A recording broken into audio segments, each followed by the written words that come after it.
ఈరోజు ఇండియాకి ఇండిపెండెన్స్ వచ్చింది కానీ ఇక్కడ ఫ్రీడమ్ రాలేదని చెప్పుకోవాలి. ఒకప్పుడు చూస్తే మనం హిస్టరీకి వెళ్తే అప్పట్లో బ్రిటిషర్స్ వచ్చేసి ఇండియాని దోచుక తిన్నారు, ఇబ్బంది పెట్టారు, కల్చర్ కూడా డ్యామేజ్ చేశారని చెప్పుకోవచ్చు. ఎంతవరకు చేయాలో అంతవరకు చేశారు.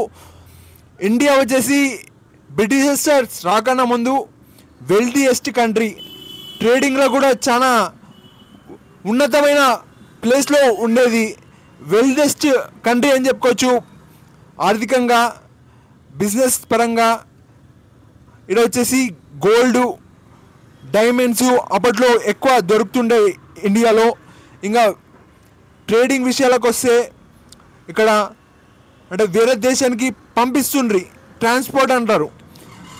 ఎట్లా షిప్ల ద్వారా, అప్పట్లో ఏరోప్లేన్లు ఇవి లేవు, షిప్ల ద్వారా కాటన్, వీట్ అంటే చపాతి, గోధుమ పిండి అట్లాంటివి, రైసు ఇవి పంపుతుండ్రి. గోల్డ్, డైమండు, ఇంకా వచ్చేసి మినరల్స్, కోలు, ఐరను ఇలా మంచి మంచివి ట్రాన్స్పోర్ట్ చేస్తుండే, ఇండియాలో కూడా దొరుకుతుండే. ఇవన్నీ బ్రిటిషర్స్ గమనించి బ్రిటిషర్స్ వచ్చి మొత్తం దోచుకొని వెళ్ళారని చెప్పుకోవచ్చు. ఇండియాని మొత్తం ఏం లేకుండా చేశారు. మొత్తం మనకు పుల్లలు పెట్టి పోయారు. మొత్తం లోపల ఒకప్పుడు చాలా స్ట్రాంగ్గా ఉండేది ఇండియా. ఇప్పుడు చూస్తే వ్యక్తుల పరంగా యూనిటీగా లేరని చెప్పుకోవచ్చు మనుషులు. ఇక్కడ మొత్తం ఏ విధంగా మొత్తం అయితే డ్యామేజ్ చేశారు ఇక్కడ. ఇప్పుడు మన ఫ్రీడమ్ ఫైటర్స్ చాలా ధైర్యంగా పోరాడి మనకు ఇండిపెండెన్స్ తెచ్చారని చెప్పుకోవచ్చు. చాలామంది చనిపోయారు, ప్రాణత్యాగం చేశారని చెప్పుకోవచ్చు. అలాంటి ఇండిపెండెన్స్ తెచ్చారు. ఇక్కడ ఎంతమంది ఇండిపెండెన్స్ ఫ్రీడమ్ అనుభవిస్తున్నారు. ఇక్కడ ఒకరిని చూసి భయపడతారు. ఇక్కడ ఒక మాట వేరే వాళ్ళ మాటకి భయపడతారు. ఎలాంటి తప్పు లేకపోయినా ఒక వ్యక్తి భయపడేటట్టు చేస్తున్నారు ఇక్కడ. ఎందుకంటే వాళ్ళ స్వార్థం కోసం అవతల మనిషి. ఇప్పుడు ఒక మనిషి పేరు చెప్పి ఇక్కడికి వచ్చి దౌర్జన్యం చేసి నువ్వు ఈ పని చేయకూడదు అని అంటారు. అక్కడ ఇతని ఏం తప్పు ఉండదు. నేనే ఉన్నాను ఉదాహరణకి, నన్నే ఎన్నోసార్లు బెదిరించడానికి చూశారు. నాకు ఏం తినిపిస్తావు, ఏం తాపిస్తావు అని అడగడం జరిగింది. నేను ఇవ్వను అని చెప్పాను. ఇంకా వాళ్ళకి కోపం వచ్చింది, నన్ను చాలా ఇబ్బందికరంగా చేశారు, డ్యామేజ్. నేను అయినా వాళ్ళకి లొంగట్లేదు. నువ్వెంత అంటే నువ్వెంత, ఎందుకంటే నేను ఎలాంటి తప్పు చేయట్లేదు. తప్పు చేసినోడు భయపడాలి, తప్పు చేయనాడు ఎందుకు భయపడాలి? ఇక్కడ ఫ్రీడమ్ లేదని చెప్పుకోవాలి. జస్ట్ ఇండిపెండెన్స్ వచ్చింది కానీ ఫ్రీడమ్ ఎవరు అనుభవిస్తున్నారు? ఇక్కడ పొలిటీషియన్స్ చూస్తే బ్రిటిష్ ప్లేస్లు ఇచ్చారు.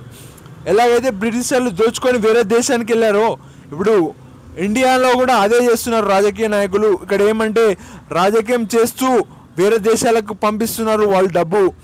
ఇంకా లీడర్లే మంచిగా బతుకుతున్నారు అని చెప్పుకోవచ్చు. ఇక్కడనే మామూలు మంచిలానే బతుకుతున్నారు. బ్రిటిషర్ లాగా వేరే దేశానికి పోలేదు. ఇంకా భారతదేశంలోనే ఇక్కడనే దోచుకుంటున్నారు, వేరే దేశంలో పెట్టుకుంటున్నారు దొరకకూడదని. ఇక్కడ వచ్చేసి పబ్లిక్ వచ్చేసి ఇండియన్ ప్లేస్లో ఉన్నారు. ఇప్పుడు పబ్లిక్కి లీడర్స్కి పడట్లేదని చెప్పుకోవచ్చు. పబ్లిక్ ప్రశ్నించలేదు, భయం. ఓటు వేసేది పబ్లిక్.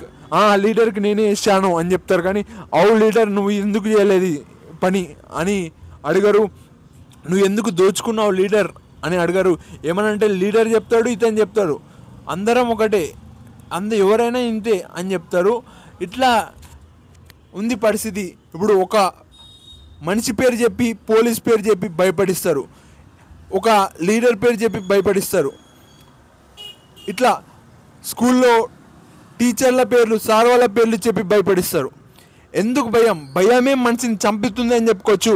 ఈరోజు ఫ్రీడంగా తిరగట్లేదంటే ఒక మనిషి కారణం భయం. అది ఎంతవరకు ఉండాలో అంతవరకు ఉంటే మంచిది. ఒక మనిషి ఎదగకపోవడానికి కారణం కూడా ఈ భయమే అని చెప్పుకోవచ్చు. కాబట్టి ఫ్రీడమ్గా ఉండాలంటే ఈ భయాన్ని దాటాలి. ఇక్కడ మనుషులన్నీ లెక్క చేయకూడదు, మనం తప్పు ఉంటేనే భయపడాలి. ఇది ఫ్రీడమ్ అంటే. గుర్తుపెట్టుకోండి, మనకు ఇండిపెండెన్స్ వచ్చింది, ఫ్రీడమ్ వచ్చింది. ఓకే, మంచిగా బతకండి, ధైర్యంగా ఎవరికి భయపడకండి, మీ తప్పు లేకుంటే భయపడకండి. ఓకే, మీరు కూడా తప్పు చేయకండి. Thank you. ఫ్రీడమ్గా ఉండండి హ్యాపీగా.